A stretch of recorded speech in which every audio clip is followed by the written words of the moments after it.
So if a spider is this large, I don't know, that your car's probably just going to crumple into a tin can if you run into this thing. Exactly. And how are you going to defeat this thing if it attacks you? There isn't a newspaper large enough to roll up in the world. En 1938, 3 misioneros desaparecieron de un campamento en la selva del Congo. Sus pertenencias estaban intactas. Sus tiendas seguían en pie, pero el suelo contaba una historia diferente. Marcas de arrastre se alejaban del sitio, extendiéndose hacia la oscuridad entre los árboles.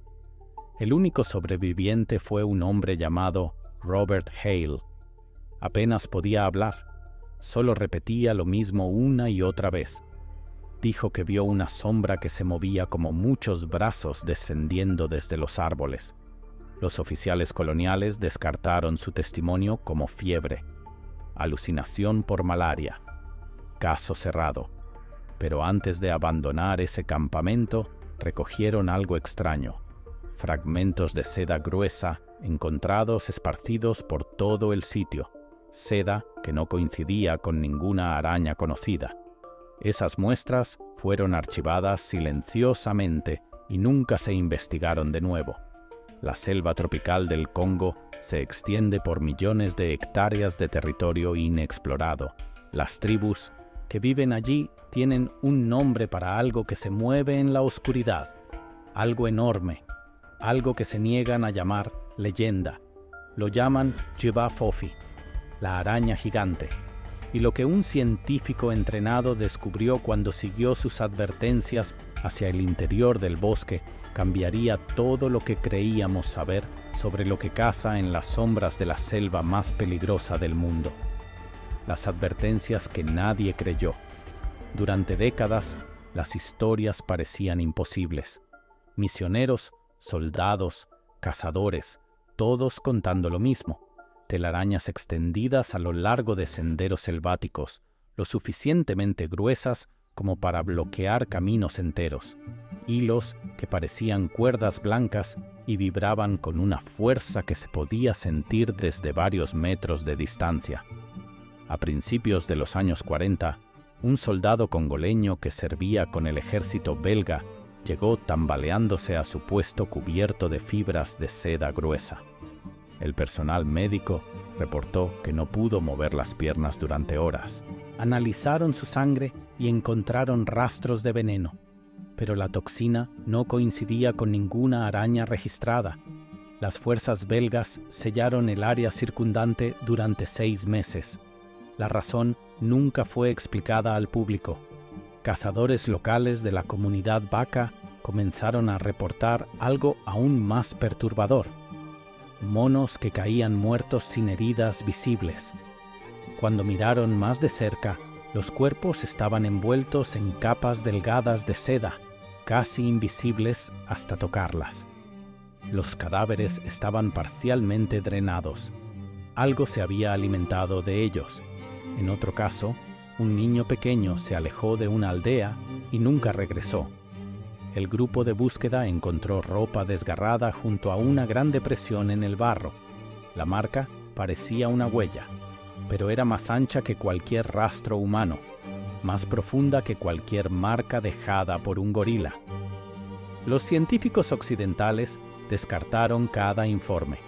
Exageración, folclore, los delirios febriles de supersticiosos habitantes de la selva. Pero las tribus sabían algo que los forasteros se negaban a entender, y tenían reglas para sobrevivir. Las reglas del bosque. Las comunidades Baka y Mbuti no tratan al Jiba-Fofi como mitología. Lo tratan como un animal real con patrones, comportamientos y reacciones que deben respetarse si quieres seguir con vida. Cuando los forasteros escuchan el nombre Jiba-Fofi por primera vez, asumen que es la única palabra que usan las tribus. Los ancianos los corrigen rápidamente. Jiba-Fofi es una versión suavizada pensada para viajeros. El nombre real solo se pronuncia durante reuniones diurnas, porque decirlo después del anochecer se cree que atrae a la araña. Esto no es superstición, Las tribus creen que la criatura puede detectar vibraciones sonoras a grandes distancias. Ciertos senderos se evitan por completo, no por leyenda, porque esos caminos son conocidos por un silencio repentino y total. Los cazadores dicen que cuando los pájaros, los insectos y las ranas se detienen, al mismo tiempo, un gran depredador está presente. El silencio en la selva tropical nunca es natural. Esas zonas le pertenecen a la araña. Los ancianos comparten una historia que dudan en contar. La llaman la Noche de los Huesos Blancos. Un grupo de caza entró en un claro profundo dentro de territorio restringido y se dio cuenta demasiado tarde de que había pisado un terreno de alimentación. Decenas de esqueletos colgaban de los árboles en capullos a medio terminar. Seda gruesa envolvía cuerpos que aún tenían carne adherida. La araña se había alimentado recientemente y regresaría. Los cazadores huyeron sin llevarse nada. Ese claro ha estado prohibido desde entonces. Cuando los investigadores preguntaron por qué estos detalles nunca se habían compartido antes, los ancianos dieron una respuesta simple. Los forasteros que salían a buscar a la araña a menudo desaparecían. Hablar demasiado sobre la criatura atraía atención, y la atención significaba muerte. Pero un Nintentona científico se negó a mantenerse alejado. La telaraña que no debería existir. Thomas Avery era un aracnólogo entrenado, entendía las advertencias tribales, pero nada lo preparó para lo que encontró en las profundidades del bosque. La telaraña se extendía casi 3 metros de árbol a árbol. Cada hilo era antinaturalmente grueso, casi como hilo de pesca. Cuando Thomas levantó su machete para probar la tensión, la hoja se dobló ligeramente en lugar de cortarla. Acababa de encontrar un material que superaba la resistencia de cualquier seda de araña conocida en la Tierra. Su equipo portátil confirmó que la seda contenía cadenas de proteínas inusuales que se unían con metales traza del suelo. Esto hacía el hilo más fuerte y más elástico que cualquier cosa registrada en la aracnología. Pero la telaraña contenía algo más. Plumas, parcialmente disueltas, huesos de ave partidos en secciones limpias por algo lo suficientemente fuerte como para romperlos al instante. La pata seca de una pequeña especie de antílope llamada duiker, y atrapado cerca de la sección inferior de la telaraña, un trozo desgarrado de lo que parecía ser una camisa humana. Thomas instaló cámaras con sensores de movimiento. Cuando revisó las grabaciones después, vio algo que lo dejó paralizado. Una grabación capturó un apéndice masivo, más grueso que un brazo humano, rozando los hilos exteriores. Otra cámara mostró temblores moviéndose a través de la telaraña con intervalos lentos y pesados. Algo enorme estaba cerca, observando, esperando. Mientras recolectaba muestras, Thomas tocó accidentalmente una sección recubierta de seda con su muñeca. En segundos, su piel ardió y punzó. El análisis posterior reveló que la seda portaba enzimas digestivas activas. La telaraña no solo atrapaba presas, comenzaba a descomponer el tejido en el momento del contacto. La presa ni siquiera necesitaba estar muerta para que la alimentación comenzara. Y entonces, la araña se rebeló. El ataque. Thomas continuó adentrándose en el bosque con su guía Inoshi. El aire se sentía pesado. Los insectos habían enmudecido. Incluso las hojas parecían inmóviles. Entonces vino un crujido agudo sobre su cabeza. Algo grande se movía entre las ramas superiores. Otro crujido. Luego, sacudidas rápidas a través del dosel. Thomas apuntó su linterna hacia arriba.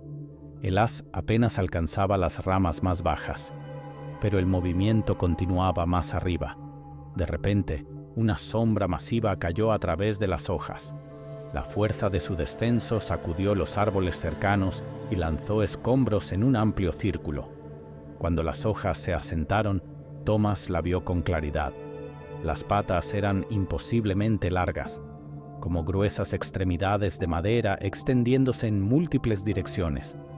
El cuerpo tenía el tamaño del torso de un hombre, hinchado, pesado. Sus ojos reflejaban la luz con un tenue brillo dorado. La araña lo observaba directamente, sin confusión, sin vacilación, solo la postura de un depredador evaluando un objetivo. Entonces se movió. Un estallido de seda atravesó el aire y golpeó a Thomas en el hombro con suficiente fuerza para derribarlo de costado. El contacto quemó a través de su camisa de inmediato, veneno en la seda reaccionando con su piel. Inoshi lo agarró y lo jaló hacia un refugio, pero cuando Thomas miró atrás, esperando que la criatura los persiguiera, no se movió. Se agachó más sobre la rama. Mantuvo sus ojos fijos en ellos. Luego se retiró lentamente hacia el dosel a un ritmo controlado, observándolos todo el tiempo. Thomas escribió después en sus notas que la araña se había movido con contención.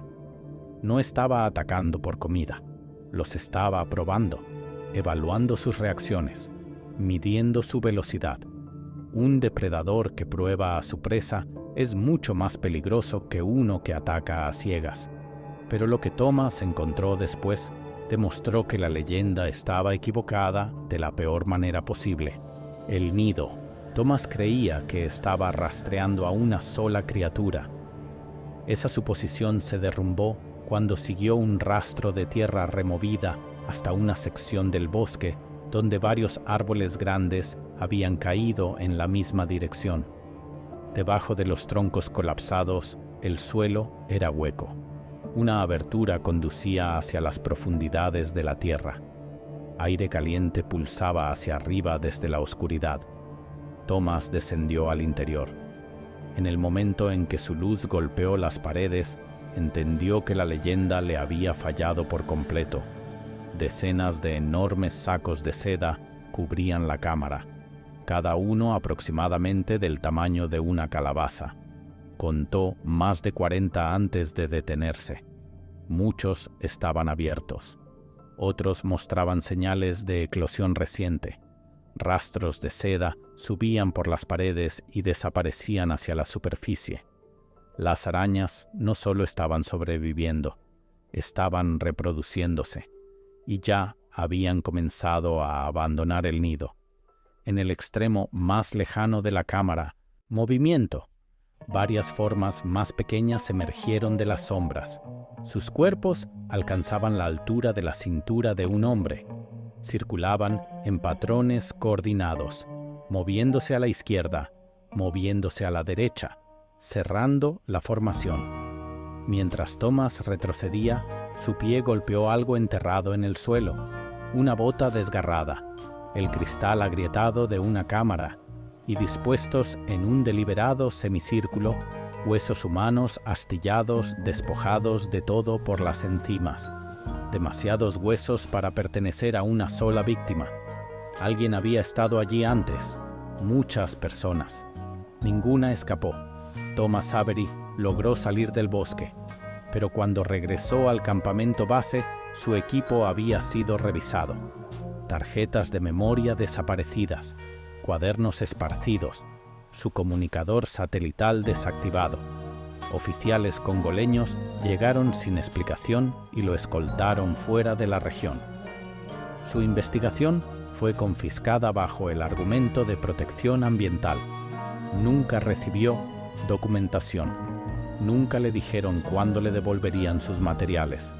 Las autoridades continúan negando la existencia del Java Fofi. Lo llaman folclore, malinterpretación. Algunos ahora argumentan que el propio Thomas Avery nunca existió, un nombre inventado por creyentes que intentan convencer al mundo de que la araña es real. Pero el bosque sigue produciendo telarañas masivas, las firmas de calor siguen expandiéndose y las personas continúan desapareciendo en regiones donde las advertencias tribales nunca han cambiado. La selva tropical del Congo cubre más de 2 millones de kilómetros cuadrados. menos del 5% ha sido explorado completamente. Lo que sea que viva en esas sombras no necesita que creamos en ello para sobrevivir, solo necesita que sigamos caminando hacia la oscuridad.